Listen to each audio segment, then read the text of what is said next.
Welcome to Book Huddle. I'm your host, Karen Reeder. Today I am joined by Sheree Elaine.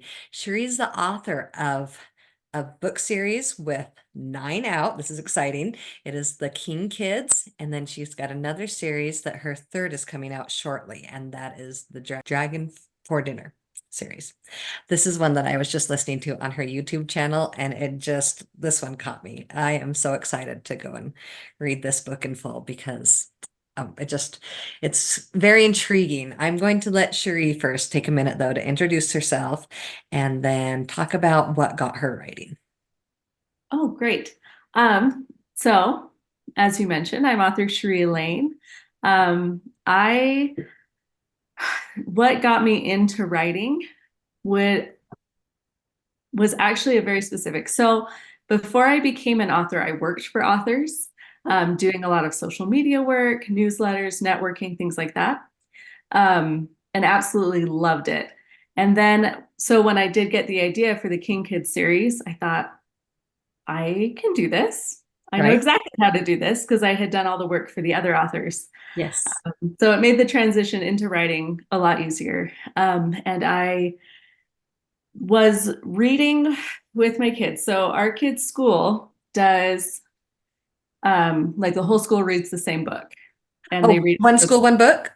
Yes, One, yes. yeah, we used to do that. Yeah.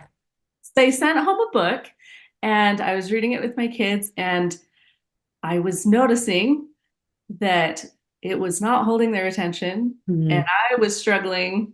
It just was, I won't say what book it was, but it was very hard to read. It was very boring. And Oh, so when I thought of this idea, I was like, you know what?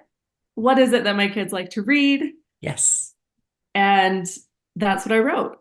And so these books, the King Kids series, it's very relatable to kids and it's very family oriented. It teaches different values and siblings working together. Each has Fun. a history. Yeah. All right, so let's talk more about the King Kids then. So I wondered as I was looking into it on your YouTube channel, is it a little autobiographical at all of your family? It is a little bit. A Yeah. little bit of your family. And I as noticed you the dog. You have a dog, Ren, right? And then the I robot. do have a dog named Ren. Yes. And you see the mom on the cover has the long red hair. Yes. And I do You have have four four kids. kids. Yes. I do. I don't have twins. There are twins in the series, and that was because I really struggled writing a 5-year-old. And so I made 7-year-old twins instead of Very nice. having that gap. And yeah, it's been really fun. And each book before I published, I read with my own kids and we talked about it. And so, anyway, it was very much a family project more than any of the other series that I've worked on. So. Oh, that is so fun. So tell me about how it looks like these go from different points of view of the different children, right? Do the parents ever play into it, kind of that it's their point of view, or is it just it's kids, right? The kids, and it's just the twins and John. So John is the oldest. He's Okay. 10, and he kind of starts off the series and is the ringleader, as an oldest child Of is. course, of course. Yes. And That's a then good age to appeal to for the younger and the older. exactly, yep. And then the twins they turn 7 in the second book. And they each have a turn being the perspective. So there's Nice. 3 from each of their perspectives, and it's just makes it fun because they all have their thing. John is very into math and science, and Yeah. Afton likes botany, and Tyson likes Taekwondo. So, it just appeals to lots of different kids. And That's fun. And actually, I interviewed somebody over a year ago.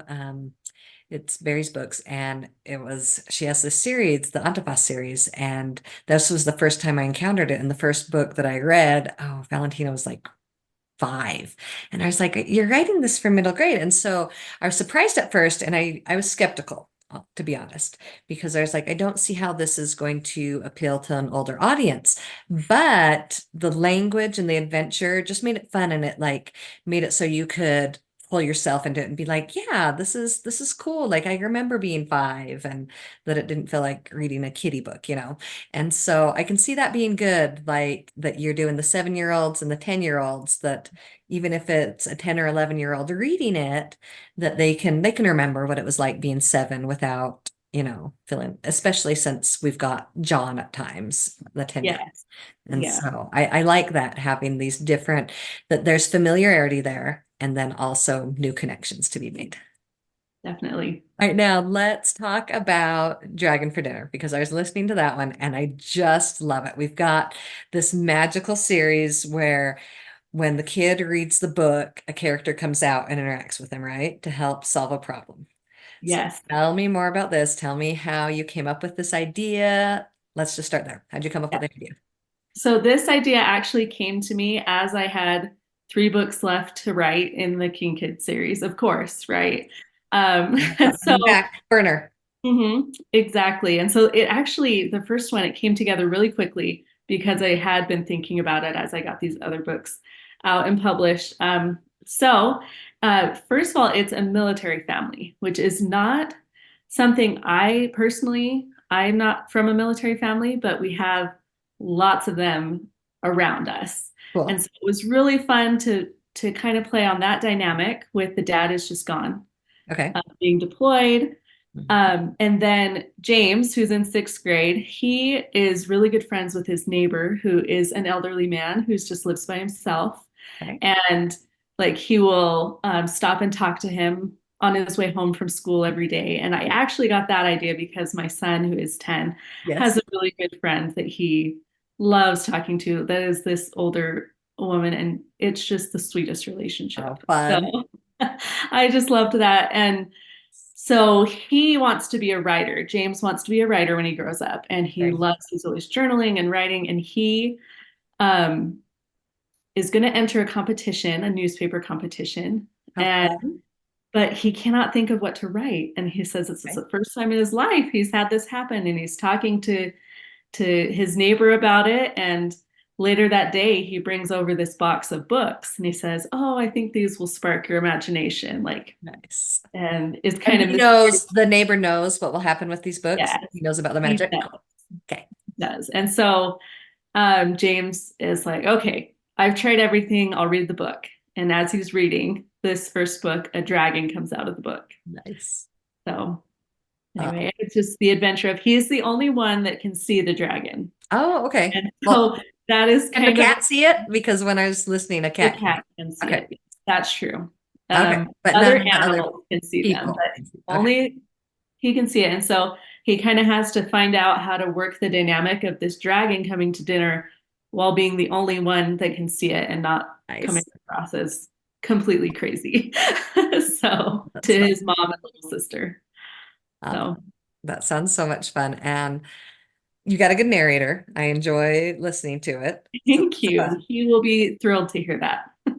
Good, good. Because I often on YouTube, I don't know if people just don't put the effort that they would into a YouTube narration that they would as a Audible one or what. But when I've tried to listen to some people's, I've been like, sorry, can't do it.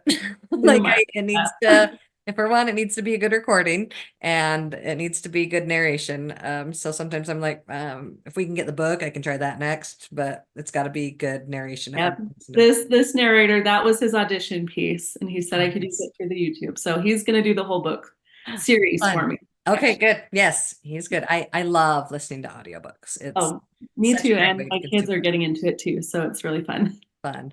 All right, so two so far out in the series, right? Tell us about the next in the series Okay, because so the next one. Okay, so each book also has a value that's taught.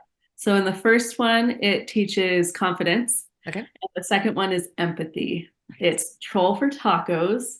nice, And this is the last book that I published, and it is a lot of fun. I have it right here.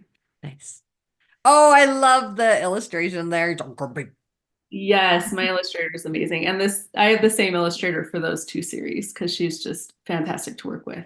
Nice. So in this book, the problem that James is facing is his sister, his Okay, little sister, who's in, let's see, he's in 6th grade, she's in fourth, and she is just not acting like herself and is just mopey and ornery and snapping at everyone. And him and his mom are just like, I don't know what to do.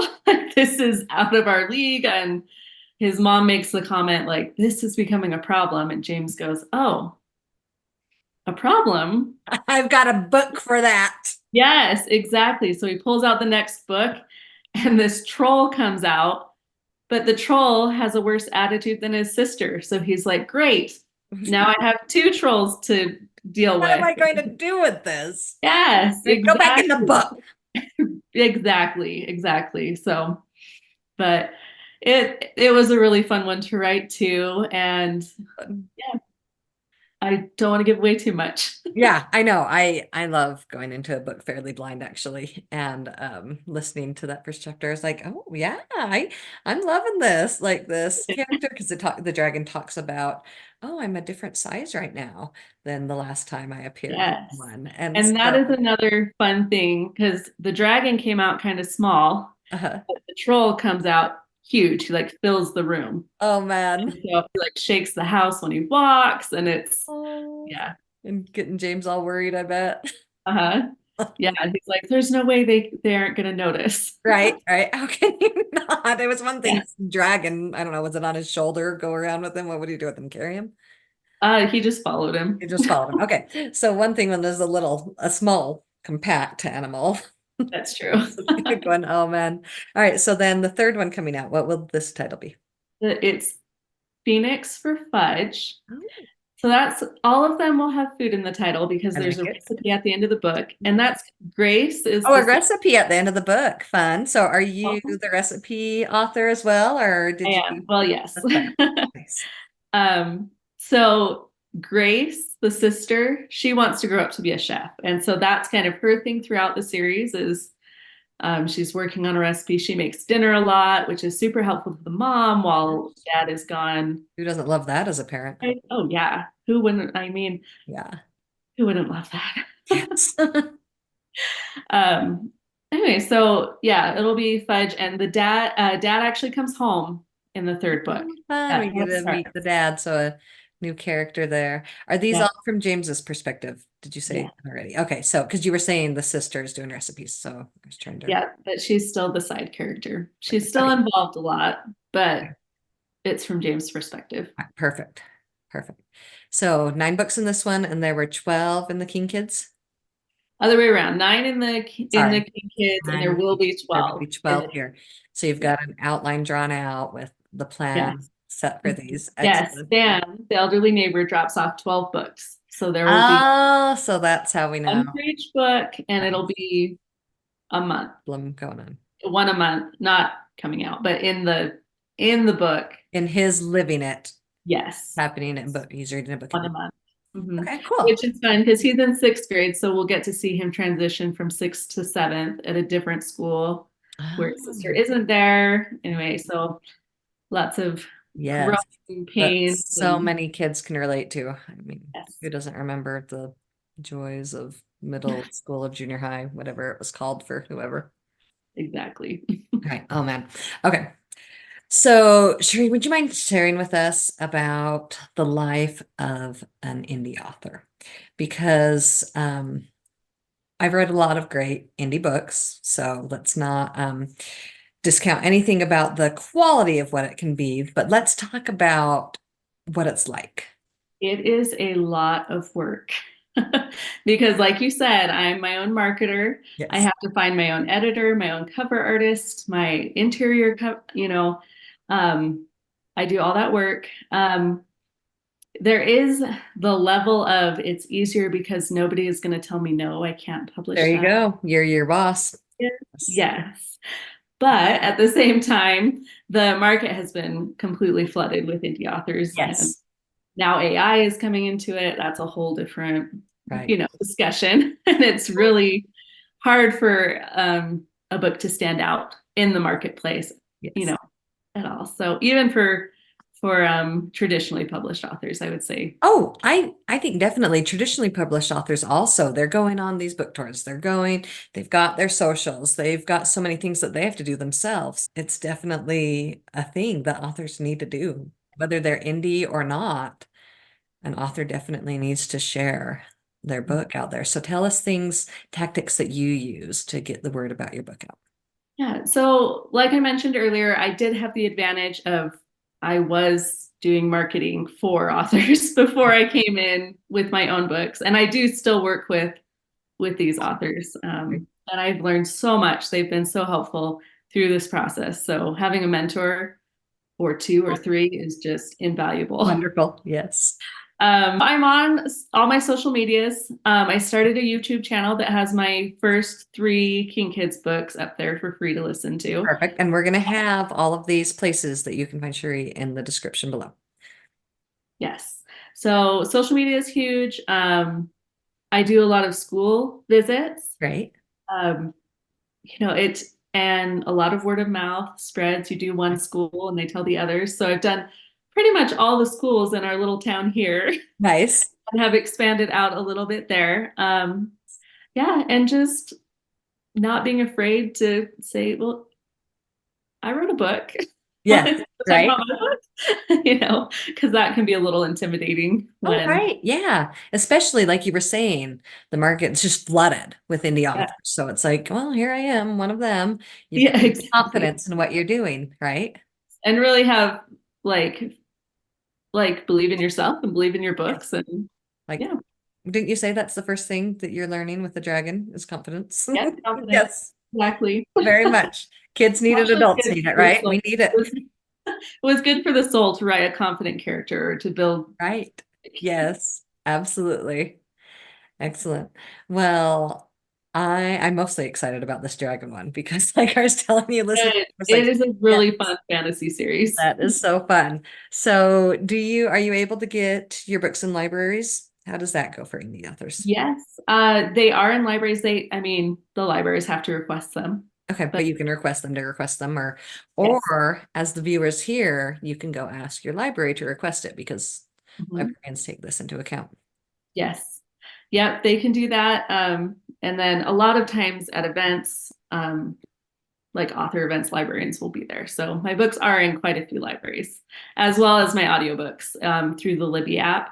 Oh, perfect, because that's what I have. Yes, I love to listen to a good audiobook. So definitely check it out. We've got a great narrator there. Share with me his name. I know I can switch over and see. So the narrator for my Dragon for Dinner series is Craig Griffith, and then my narrator for the King Kid series is Cindy Gunderson, All right, perfect. and she actually is a very well-known author as well. Excellent. I thought the name looked familiar actually. Okay. Yeah. So cool. All right. So, Sheree, one of the things that I always love to do is have my guests share a favorite children's book besides their own brilliant work, of course. Is there something that you can share with us? So, in addition to being an author, I also have taught yoga for the last Ooh. yes. So, when my boys were very small, I went and got my certification and it kind of just saved my sanity. And then I just fell in love with it and kept rolling with it. Beautiful.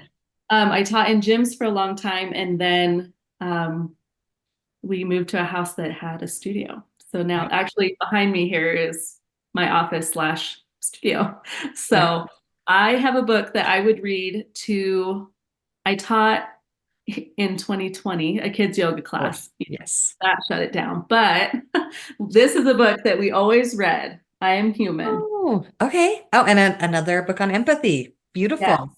I love it that. is fantastic. And I just love the illustrations are simple and clear. It takes maybe 5 minutes to read, which is nice. Nice. And it talks about I'm human and you're human and we're all human. And we can make mistakes and we can hurt people and we can be hurt by people, Yes. but we can move on. We can keep going. Lovely. And it's such a good message. And it talks about connection. And I just, anyway, that has been one of my favorites. Love And that. it's a series. They have I Am Peace, I Am Yoga, there's a whole series, and it's just Wow. fantastic. That looks beautiful. And it seems like one you could share with the youngest audiences, like preschool, Yeah. and read to, sixth, seventh graders. Like when I taught sixth grade, I would pull picture books out and read them on occasion to 12-year-olds. So, Yeah. And this message is so important for yes, kids. It's like, wonderful. hey, Yeah, I think that more so. than when I got my degree years ago. The social emotional learning is so much more a part of the curriculum. So that's a beautiful way to introduce it through these picture books. Wonderful. All right. Well, I'm going to let you share about your contest that you're going to do through this video. Okay, yes. If you comment on this video, and I will post all in all my social places as well, Perfect. then I am giving away a copy of Troll for Tacos, the last book I published here. Yay. Yes. So subscribe to my YouTube channel and comment below, and you might win a free copy. All right. Excellent. Well, perfect. Thank you for being on and sharing with us about your wonderful work of your children's books. Thank And like you. I said, we'll have this in the description below for how you can find them and how you can purchase them. Awesome. Thank you so much. All right.